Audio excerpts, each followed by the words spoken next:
Hey, Mount Juliet community, all the surrounding towns that have been affected by the tornadoes.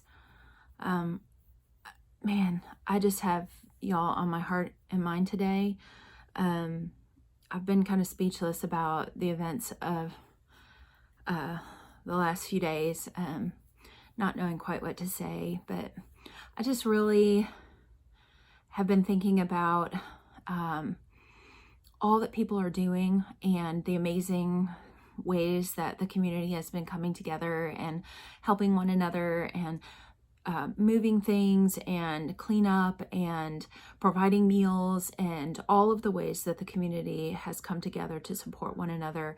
I love to see it. I love to see just the love that's poured out and people's compassion at its best, and just it's so wonderful and moving and inspiring. But something that I was talking with my friend about this morning, I have a real good friend that's a counselor, and we've just been talking about, how to cope through traumatic events and like what we're dealing with right now. And we were just sharing some ways that we cope, and that we take moments of the day to kind of help our brains rest. And so I thought I would just share a couple of those things, just in case you're feeling very overwhelmed, and just by the onslaught of information that comes in the news and on our feed and, and social media and just everything. Just wanted to share a couple of ideas that may or may not be helpful.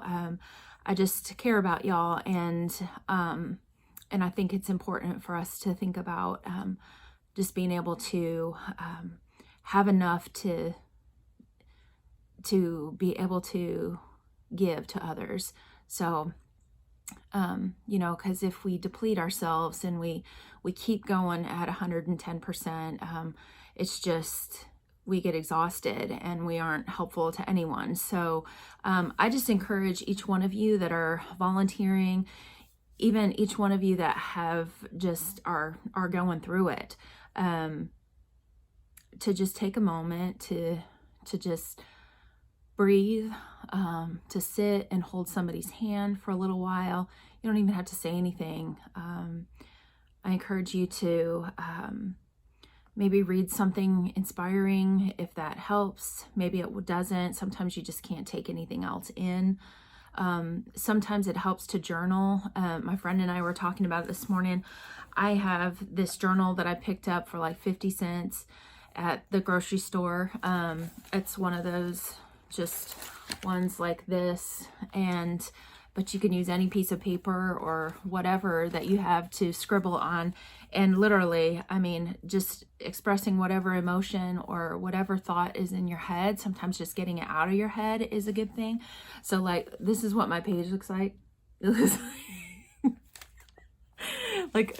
like really, really wild. But it's just getting out the thoughts, and it's very serious.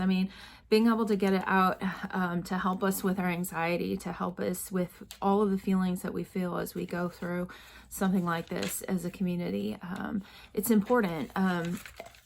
Even if, you don't have to get it perfect. It doesn't have to be complete sentences. Just, I encourage you to tell your kids, that they can write it out. I'm a writer at heart. I'm a songwriter, but I also I write for my own therapy. I write for enjoyment, but so I know not everyone is like that, but it really does help to get the thoughts out of your head and onto a piece of paper, and you can rip it up or you can throw it away or recycle it, whatever you want to do with it after the fact. But just take some time, whatever it is. If it needs to be something that's kind of mindless, just do it, because it will help you to have the energy to take that next step, to have the thought process to keep going. So just had y'all on my heart and wanted to share that little nugget this morning that came out of my walk with my good friend. Also want to share a crisis line information with you. I'll share that in the notes below, so that if you need somebody to talk to, and we all could use someone to talk to after all of this that's gone on and what our friends and family are going through. So just thinking about you, prayers, and supporting each one of you.